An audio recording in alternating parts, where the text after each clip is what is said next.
Access Deployment section to manage and monitor software deployments. Click Add Deployment to begin creating a new deployment.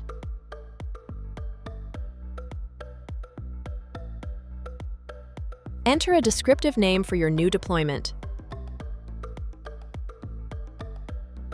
Choose the deployment type by selecting an option from the drop-down.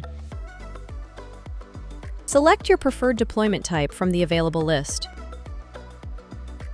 Click Add Deployment to confirm and create the new deployment. Set the number of licenses you want to allocate to this deployment.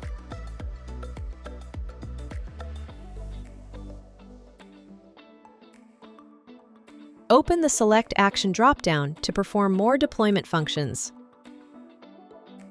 Pick Activate License Server to enable cloud licensing for your new deployment. Choose Cloud as the license server type to leverage a cloud-based server for your licenses. Click Activate License Server to proceed with your selected mode. Copy the cloud server URL to use it in your deployment setup.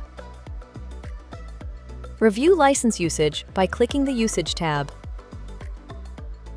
Dive deeper by clicking on a monthly data point in the bar chart for drilled-down usage insights. Expand the details to see a granular breakdown of unique user usage for the selected month. Open the Date selector to view license usage for a specific month. Choose a different month to instantly compare user activity across periods.